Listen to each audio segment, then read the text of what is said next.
Hi అండి, నమస్తే. నేను Uma. Welcome to my channel Uma చెప్పిన మాట. ఈరోజు రెసిపీ వచ్చేసి బన్స్ అండి. టీ టైంలో తినడానికి, పిల్లలకి జామ్ రాసి పెట్టడానికైనా మనం బేకరీ నుంచి బన్స్ కొనుక్కొని తెచ్చుకుంటాం కదండి. ఆ బన్స్ని ఇంట్లోనే ఈజీగా తయారు చేసుకోవచ్చు. చాలా ఈజీగా తయారు చేసుకోవచ్చు. ఒకసారి ట్రై చేయండి.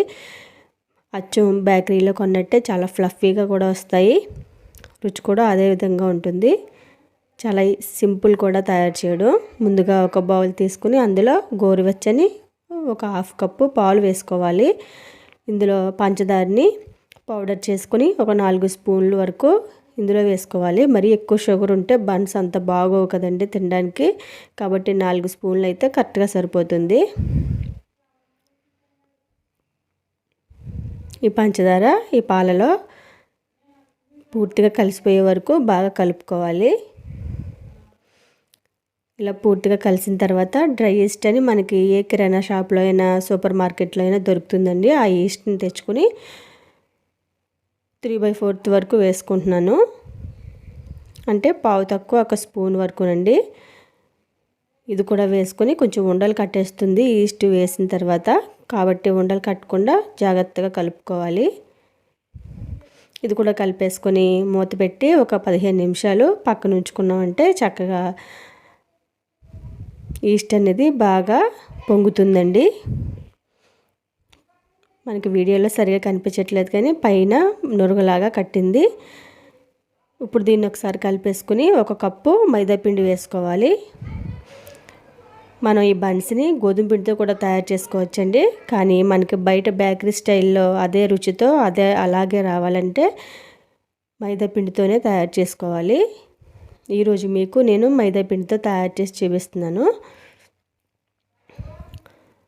అవసరాన్ని బట్టి కొద్దిగా మైదా పిండిని వేసుకుంటూ పిండిని మరీ గట్టిగా కాకుండా మరీ లూజ్గా కాకుండా కలుపుకోవాలండి. ఈ విధంగా ఉండాలి మనకి పిండి అనేది. మరీ గట్టిగా ఉండకూడదు. కాబట్టి కొంచెంగా వేసుకుంటూ పిండి సాఫ్ట్గా ఉండేలాగా కలుపుకోవాలి. ఇప్పుడు చేతికి నూనె రాసుకుని ఈ పిండి అంతటిని కూడా చేతితో ఒకసారి బాగా కలుపుకోవాలి.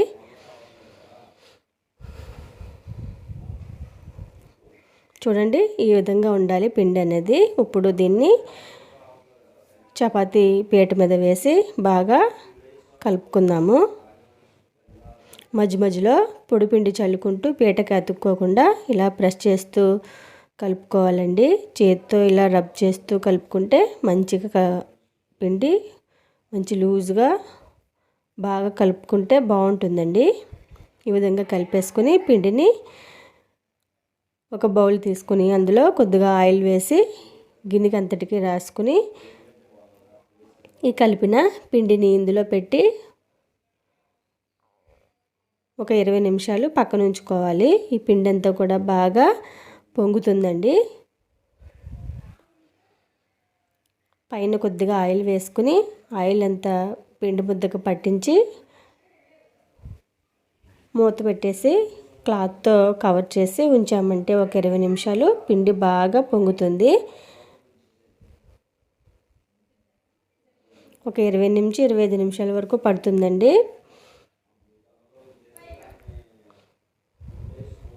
ఈ విధంగా పక్కన ఉంచేసుకోవాలి. ఇప్పుడు మూత తీసి చూద్దాము. 25 నిమిషాల తర్వాత చూడండి పిండి బాగా పొంగింది. మళ్ళీ చేతులకి ఆయిల్ రాసుకుని ఈ పిండి అంతటిని కూడా ఒకసారి కలుపుకోవాలి. మరి గట్టిగా ప్రెస్ చేస్తూ నొక్కేస్తూ కలపకూడదండి. లూజ్గానే కలుపుకోవాలి. చూడండి పిండి అనేది ఈ విధంగా సాఫ్ట్గా ఉంటేనే మనకి బాగా పొంగుతుంది.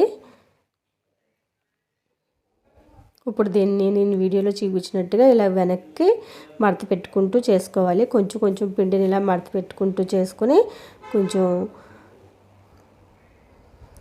ఇలా పొడవుగా చేసుకుని ఈక్వల్ పార్ట్స్ లాగా చేసుకోవాలి. ఉండల్లా చేస్తే మనకి ఒకటి పెద్దది ఒకటి చిన్నది వస్తుంది కదా. ఇలాగ పొడవుగా చేసుకుని చాకుతో కట్ చేసుకున్నామంటే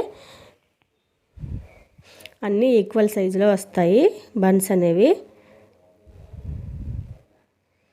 ఇప్పుడు ఒక్కొక్క పిండి ముద్దని తీసుకుని దీన్ని నేను వీడియోలో చూపించినట్టు ఇలాగ వెనక్కి మడత పెడుతూ చేసుకుంటే మంచి రౌండ్గా వస్తాయండి బన్స్ అనేవి. ఇలా ఫ్లఫీగా కూడా ఉంటాయి. ఈ విధంగా చేసుకోవడం వల్ల వెనక్కి అన్నీ ఫోల్డ్ చేసిన తర్వాత కన్నాలు అవి లేకుండా దగ్గరికి నొక్కేసుకుని అన్నీ వదికిని పెట్టుకోవాలి. ఇప్పుడు ఇడ్లీ పాత్రలో తయారు చేస్తున్నాం మనం. ఇడ్లీ ప్లేట్ తీసుకుని ఆ ప్లేట్కి ఆయిల్ రాసి ఈ ఉండలన్నిటిని కూడా దాంట్లో పెట్టుకోవాలి. అన్నిటినీ ఈ విధంగానే చేసుకుని పెట్టుకోవాలి. ఇలా పెట్టుకున్న తర్వాత పైన కొద్దిగా ఆయిల్ రాసుకుని ఇలా మనం ప్లేట్లో పెట్టుకున్న తర్వాత ఒక 10 మినిట్స్ రెస్ట్ ఇచ్చేసామంటే ఇవి బాగా ఫ్లఫీగా పొంగుతాయండి. మనం కలిపినప్పుడు అంతా దగ్గరగా అయిపోతుంది. ఇలా మూత పెట్టేసి మళ్ళీ ఒక 10 నిమిషాలు రెస్ట్ ఇచ్చామంటే మంచి బాగా పొంగుతాయి. చూడండి ఈ విధంగా పొంగుతుంది. ఇప్పుడు దీన్ని పక్కన ఉంచుకొని స్టవ్ మీద ఏదైనా వెడల్పాటి దలసరి గిన్నె పెట్టుకొని అందులో ఇలాంటి స్టాండ్ పెట్టుకోవాలి. ఇప్పుడు ఇది ఒక 5 నుంచి 10 నిమిషాలు బాగా వేడైన తర్వాత మంటని మీడియం ఫ్లేమ్ మీద పెట్టుకుని మూత పెట్టేసి ఒక 30 నుంచి 35 నిమిషాలు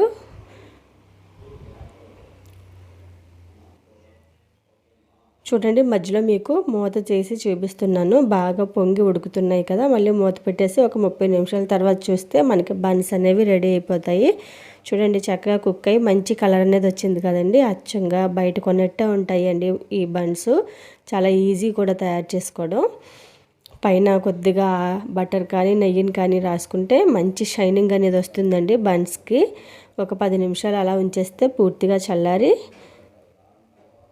చల్లారిపోతాయి. ఇప్పుడు చూడండి ఇలా ఫ్లఫీగా మనకి మధ్యలో ముక్కల్లా లేకుండా ఉండల్లా లేకుండా ఎంత ఫ్లఫీగా వచ్చిందో బన్ అనేది అచ్చం బయట కొన్నట్టే ఉంటాయి.